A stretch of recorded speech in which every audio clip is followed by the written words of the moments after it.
Fala galerinha do xadrez, tudo beleza? Quero agradecer aqui todos os inscritos que fizeram as sugestões aí para a partida do Paul Morphy contra o pai dele. Você imagina o seguinte, aqui o Paul Morphy no ano de 1848, Paul Morphy tinha 11 anos de idade, ele nasceu em 1837 e a gente tem esse registro histórico aqui do Morphy jogando como o pai dele, né? E como ganhar aí, né, no jogo de xadrez contra o seu pai. Vamos explorar então essa partida e no final eu vou comentar muitas coisas interessantes aí sobre a vida desse garoto que viria a se tornar considerado por muitos como o melhor jogador da história do xadrez.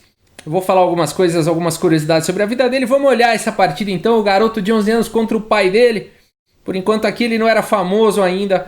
E4 aqui pelo Paul Morphy, então aí o peão do rei, né, indo em direção ao centro, E5 pelo pai dele, e aqui ele já vai pro gambito do rei aqui, ele faz o lance F4, veja que garoto à frente aí de sua época, né, ele é um dos grandes disseminadores aí da escola romântica do xadrez. Esse lance aqui, ele entrega um peão aqui pelas brancas para conseguir, enfim, esse lance abre aqui a coluna F, permite, né, faz com que as pretas repitam, né, um lance com a mesma peça, já mexeu o peão uma vez, vai mexer o peão de novo, e com isso as brancas vão ganhando alguns tempos, né? Então vamos lá, o pai dele viu esse peão aí dando sopa e falou, opa, vamos lá, né, meu filho acho que não percebeu aqui, né, que ele tá pendurando aí um peão. A partida continuou agora com bispo C4, esse lance aqui ele ataca esse ponto aqui de F7, que é um lance muito importante, e aí eu acho que o pai dele falou, tá aprendendo, né, tá aprendendo, vamos já tirar o roque dele aqui. Dama H4 com cheque,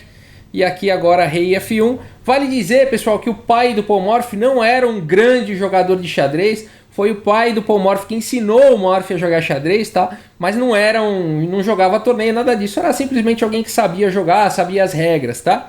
E aqui, enfim, dama H4 cheque, rei F1, e agora bispo C5, né? Acho que ele falou, pronto, meu filho vai jogar qualquer coisa e eu vou dar checkmate aqui, né? A dama e o bispo aqui controlando a casa de F2, eu vou dar checkmate aqui no meu filho, né? E aqui o Paul Morphy, então, faz o lance D4, né? Então aqui por isso que bispo C5 foi um lance, não foi o melhor lance, né, do pai dele, porque agora o Paul Morphy aqui está com domínio aqui do centro, né? Esse lance aqui abre um ataque aqui em F4 também, que pode ser uma pressão, né? Por enquanto está defendido, mas em algum momento pode ser capturado no futuro, né? Faz as pretas perderem um tempo, tá? Então você vê aqui, o pai dele achou que estava com o domínio do jogo, mas talvez não seja bem isso, né? Bom, a partida continua agora com bispo B6 e agora cavalo F3. Então, pessoal, essa variante aqui do gambito do rei, que o Paul Morphy está mostrando aqui pra gente, de fato, nessa variante as brancas perdem o roque, mas elas ganham tantos tempos depois, porque a dama aqui em H4,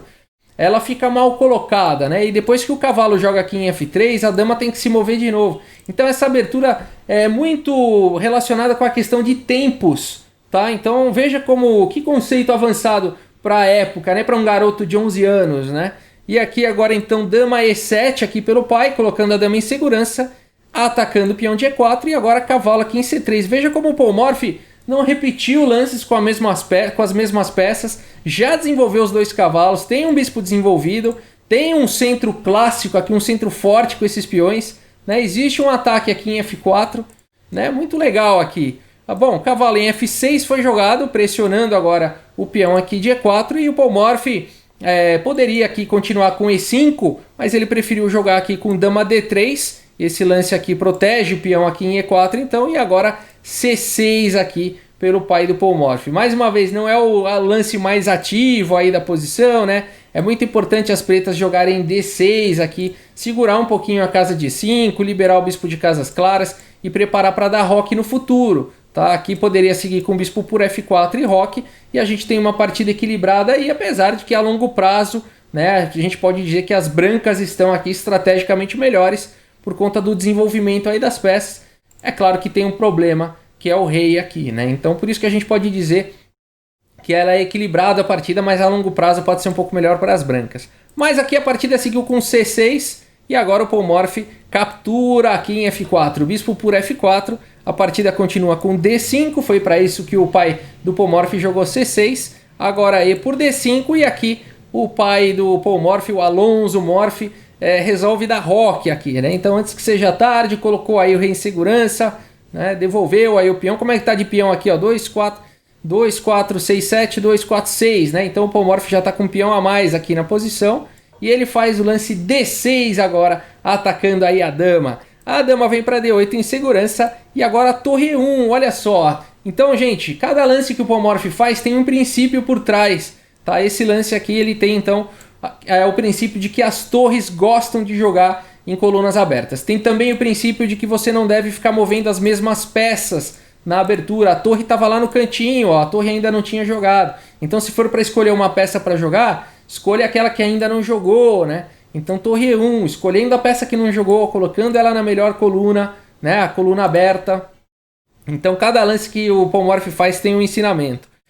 Torre 8 e agora cavalo aqui em G5. O Paul Morphy já parte aí pro ataque, né? A torre aqui em 8 foi brigar pela coluna, mas desprotegeu aqui o peão de F7, que agora está atacado 2 vezes. A partida continua com torre por E1, cheque. Agora rei por E1. E dama aqui em E8 com cheque. Rei aqui em D2. Veja como o Morphy perdeu aí o roque. Mas agora mais uma vez a dama está mal colocada de novo por conta do cheque. O Morphy vai poder trazer aí a última peça para o jogo com um tempo sobre a dama no futuro. Bom, bispo E6 foi jogado, protegendo aqui o peão de F7 que estava atacado 2 vezes. E agora o Morphy, então, mais uma vez, todo lance que ele faz é uma aula de xadrez. Torre E1, né? Então, colocando aí a última peça que faltava ser movimentada e agora cravando aqui o bispo do Alonso, do pai dele. Cavalo de bem em D7. E agora sim, chegou a hora de arrematar a partida. Cavalo por E6, peão por E6, torre por E6. E aqui o Alonso abandonou a partida, né? Porque agora a dama está atacada. Se a dama sai daí, todo tipo de ataque descoberto aí vai vir. A perda de material aqui do Alonso vai ser massiva, né? Então aqui o Paul Morphy venceu aí o pai dele. Essa partida ela não tem nada de espetacular, né? Porque afinal de contas o pai do Paul Morphy aqui não é um jogador espetacular, cometeu erros ali de abertura. No entanto, aqui ela mostra, né, um jogador que joga com princípios de xadrez contra um jogador que não tem os princípios do xadrez. Então é uma partida bem instrutiva, principalmente para quem está começando aí a jogar xadrez, porque ela mostra vários dos princípios. A luta pelo centro, o desenvolvimento rápido das peças, você entregar um peão, né, o gambito do rei para você poder acelerar o desenvolvimento das peças, a questão dos tempos, né, o quão importantes são os tempos numa partida de xadrez, você ganhar tempos, né, o quanto você tem que evitar ficar mexendo com a mesma peça várias vezes, as torres nas colunas abertas, desenvolver as peças que você ainda não mexeu, né, então essa partida ela é completa por conta disso, né. E assim, gente, o interessante, um garoto de 11 anos, né, Paul Morphy, 11 anos, e eu fiquei curioso, né? Como é que o Paul Morphy aprendeu isso? Será que ele tinha alguém como exemplo? Será que ele estudava? Será que ele tinha alguém para treinar ele? Um pouco que eu descobri foi que o tio dele, o irmão do pai, o irmão desse pai que a gente viu a partir do tio, então aí do Paul Morphy, ele era o rei do xadrez em Nova Orleans, lá nos Estados Unidos, tá? Então o tio dele realmente era um grande jogador de xadrez, era alguém que estava no meio enxadrístico, participava dos torneios, enfim, era o melhor ali de Nova Orleans, um dos melhores dos Estados Unidos, um dos melhores do mundo, tá? Então ele tinha uma grande referência. Acredito eu que eles deviam treinar e jogar bastante. E um fato curioso é que aos 20 anos de idade eles começaram a fazer demonstrações públicas, o Paul Morphy e o tio dele, aos 20 não, pessoal, aos 12 anos de idade, tá bom? Aos 12 anos de idade o Paul Morphy já começou a fazer demonstrações jogando às cegas com o tio dele, tá? Ele vendava os olhos, eu creio que devia ser alguma parte do treinamento dele com o tio, né?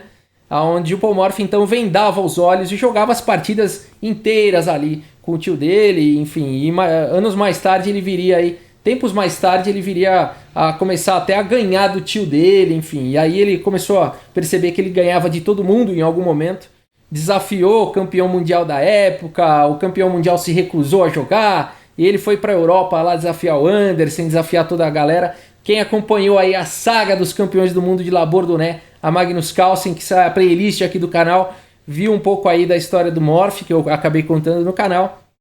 Mas é sensacional, né? E na próxima partida eu vou mostrar então o Morphy com 13 anos de idade, E aí já não dá mais, né? Ele já tá, claro, bem melhor do que o pai, só que aí ele joga com uma torre a menos, tá? Ele começa sem uma torre e eu mostro essa partida amanhã aqui no canal Xadrez Brasil. Beleza, pessoal? Muito obrigado pela audiência, um grande abraço aí pra todos vocês e até a próxima. Valeu!